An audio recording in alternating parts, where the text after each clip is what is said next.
Hey, my name's David, and welcome to the Restyle File. I haven't had a video drop in a hot sec. The reason being, I got COVID. I'm feeling a little bit better to the point where I can be a bit vertical and actually film a video and do some editing. So today I have a haul. And please don't worry, I did not haul these recently. I actually purchased these clothes about a week or two ago. What a way to start 2023, huh? But you know what? Let's celebrate. Let's take shots. And of course, we want to make sure to have a toast. New year, new me, new COVID? Nah. Here's to 2023? Not too boring. My personal favorite? Best summer ever! Bottoms up.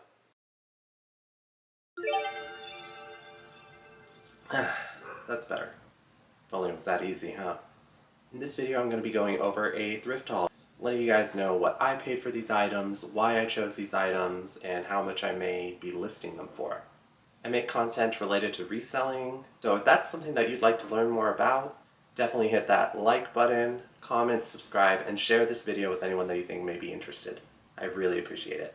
Let's go ahead and get started with the haul. The first item I have here is a quilted sort of puffer nylon jacket. It is by Kuhl. That's Kuhl. And Kuhl is an outerwear sort of brand. They make great stuff and they have a pretty high sell-through rate. And for this item I paid about $17. I'm confident that I could probably list this at about $60 or $70 and that it should do fairly well. I don't remember what the name of this particular item was in terms of the style of jacket, but that's a very easy Google image search in order to yield that information. And then make it that much more likely that your item will sell if someone is looking for that specific model of jacket. The next item I have here is a unique sort of vintage dress, and it is by the brand Big Time, which I've never heard of, probably is nothing significant, but I thought it was very cool because it has this very unique sort of button detailing down the side with a bunch of buttons, you see them there, and it also has some string in the back that you can tighten in order to adjust the side of the dress. This strikes me as very sort of rockabilly. It's a black denim sort of material, so I think it'll do well. It's a long dress, about midi length, and it's a size large. I anticipate this could sell on Depop for about $40 to $50. And I picked this one up at a family thrift center. It was on a day that I had a discount, so I probably paid under $5 for this dress. The next item I have here is also a dress. And this dress is by Laura Ashley. I've heard that this brand can do well. I've sold it once in the past before, but this is actually a long midi length dress, sort of an A-line silhouette or fit and flare. And it has some eyelet / delicate embroidery here and at the sleeves. And it's in a neutral sort of navy. I'll probably list this with the tags cottagecore. It's a size 10. I think it'll do well, but I will probably list this for about $45 to $50. This next item is very basic, but it's something that I'm always picking up just because I find myself needing these very often. And it is just a simple black polyester slip. So a dress that's meant to be worn under another dress. I find that there's a lot of times where I find cool dresses that are sheer and they're meant to have a slip under. I can think of 2 dresses that I have right now by Zara that are missing their slip. So whenever I find these for a cheap enough price, this was probably about $1, I make sure to pick them up. That way I can include them with my other listings, because not a lot of people want to buy a dress that's completely see-through that doesn't have a slip included. The next item here is a designer label. So it is Opening Ceremony. Opening Ceremony is a cool sort of streetwear label, but they don't really have a lot of resale value. It really depends on what the item is. So make sure that if you ever see this label that you do a Google image search in order to see if you have one of the highly coveted items, for instance, The Letterman jackets, they do very well, some of the shoes, etc. This one is just a sort of cool skater knit dress. It features these zippers at the front and back that can unzip all the way up here. And I figured I could at the very least get about $40 or so for it. It's in decent condition, it's a size large, and I paid about $3 for it. The RealReal doesn't really price opening ceremony very well. They do accept it, but they would probably list that as well for about $65. In which case I would get maybe 2 pennies from that sale. So I'll sell it myself. The next label is new to me, and it's an Aritzia brand. So it is Babaton. And it is a size small. It's just a short wrap dress in a light sort of silky fabric. I mostly bought it just to experiment because it was very cheap. It was probably about $1.50, and I figured that this is a pretty staple item in the summer. I try to aim for longer dresses, but I think short dresses will still do fine in the summer. So we'll see how this one does. I'll probably list it at about $35 to $40. And it's funny that I mentioned that that's my first time seeing that label because I also have this one, which does not have a label, but I did notice when I looked at the button, it says Babaton on there as well. So this is a Babaton cardigan. And I picked this up at the bodega, so I paid by the pound. It probably cost about $1. And it's just a simple cropped knit cardigan. I'll probably also list this at about $35. This next item is a Carhartt jacket. Workwear is very popular, especially for streetwear. This one has the label down here, you can see it. Carhartt. You can actually find out what date your Carhartt item is from by taking a look at the tag, if it happens to have one of these. You can see there that this one says 0408, so that means it was made in April 2008. So if you find some of the older stuff, it could add a little bit of value. Definitely not the case for everything. When it comes to Carhartt, I usually stick to either pants, overalls, or jackets. I don't really touch the t-shirts much unless they're basically free. But it's in excellent condition. I actually bought this at the flea market just because it was very cold and I didn't bring a jacket, and I happened to see this at a stand. And I asked them how much they wanted for it, and they said $10, and I was like, oh, easy. I'll wear that for now, and I'll resell it. I could probably sell this for about $50 or $60. I would personally love one of these jackets, but I think I would like one with the regular sort of collar versus the hooded collar. And Babaton's not the only brand that I found multiples of. I also found these Carhartt overalls, and these are definitely not in excellent or pristine condition like the jacket is. These have signs of obvious use. Clearly the person who wore these worked in some kind of construction or creative outlet, but these can actually still sell for a pretty decent amount, maybe even better than some of the pristine versions.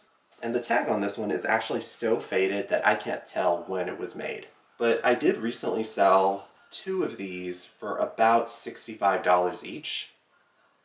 This is probably the most distressed of any of the ones that I've had, but I feel like I could still probably do pretty decently with it.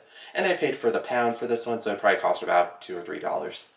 I won't even really know what size it is. I would probably estimate that it's a small, just based off of the sort of view of it, maybe a medium. But I'll just make sure to include measurements as well for this item. The next item I have here is a cool vintage piece. It is a sort of kimono, yukata, haori. I'm sure that there's a proper word for this and I just can't remember off the top of my head. I usually do a Google search for that kind of thing, but it has these cool kimono sleeves. I love these because they have this sort of pocket that you can put stuff in, and it's sewn closed on the edge so your stuff doesn't fall out.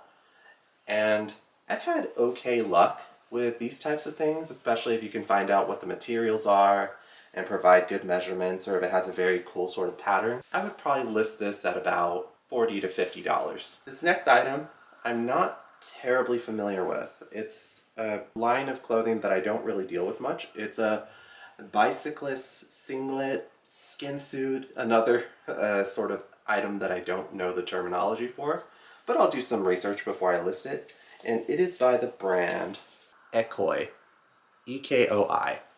I looked it up and they're pretty expensive retail, but it doesn't look like they're very well known or very big. It has a tag for $7.98, but yellow was 30% off, so I paid whatever 30% off of $7.98 is. Don't judge me. The exterior and interior is in great condition.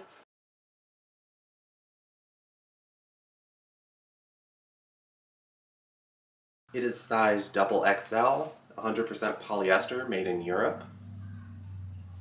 So we'll see how this item does.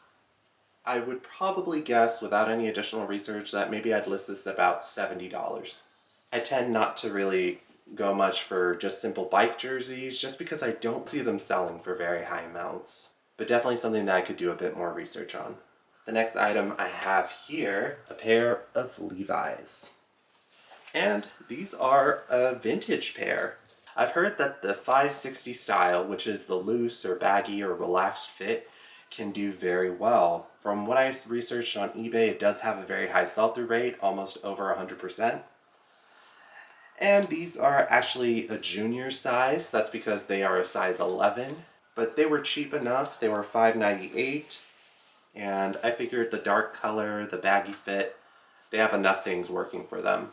I haven't had a lot of luck with vintage Levi's just yet. These are made in the USA, which I know is something that people look for, but I don't know what exactly is the trick to selling them. So these will be an experiment for me. The next item I have here is a pair of wool plaid pants by Pendleton, which is a great brand. And these are definitely vintage, definitely from like the 70s or 80s. And they just have a cool, slightly flared leg, and they are in a green, yellow plaid pattern. I don't have too much experience with Pendleton, but I've heard that it can do well, especially when you find unique pieces like this. I also make sure to use words like tartan, T-A-R-T-A-N, when I'm making my listing for these types of items. These don't happen to mention a size, but I'll just take measurements and include that in my listing. I also picked up a pair of shoes, these sandals, because they were in impeccable condition, and they are by a very well-known, well-respected brand amongst resellers and also buyers, Vionic. They really don't look like they've been used at all. Just a little bit of wear on the treads. They were $6. I will probably list these at about $35 to $40. I have one really exciting designer find, and it is in a place that is often very overlooked in the thrift store. So almost every thrift store gets donations for glasses, sunglasses, etc. And obvious brands like Chanel, Versace, etc. they're going to put in their boutique sections or in their glass display cases. But every once in a while, if you dig through that giant bin of glasses, you might find something by a brand that's lesser known. Here's what I found for $2.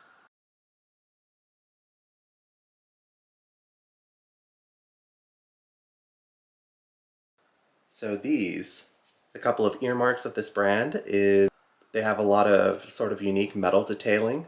They're very interesting because they have leather on the earpieces.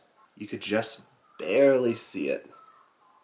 But it says right there, Chrome Hearts, a very expensive designer label. I've seen that the Real does accept this brand, and they appear to price it very well, anywhere from $400 to $800 for glasses. The issue I had was that the lenses were prescription, and I have confirmed with a Real representative that they don't accept glasses that have a prescription. Not sure if I really understand that, because I imagine if you're buying these, that means you're going to put your own prescription, right? So what I actually did was I went to a glasses stand at the flea market, and they actually put in clear plastic lenses into these for about $15. So I will send those in versus selling myself, just because I don't imagine this selling very quickly on Poshmark or eBay, and I'll give you guys an update when and if they sell. But very exciting. They were $2. If I have a couple of pictures from the thrift store to show you guys, I'll make sure to include them here. Sometimes it is definitely worth it to look in those places. I've talked about belt sections, now I'm talking about the glasses bin. So many areas that a lot of people overlook. Alright, so that's actually it for my thrift haul for today. I want to thank you so much for taking the time to review this video. Please comment, like, share, and subscribe if you want to see more content related to reselling. And I hope to see you in the next one. See ya!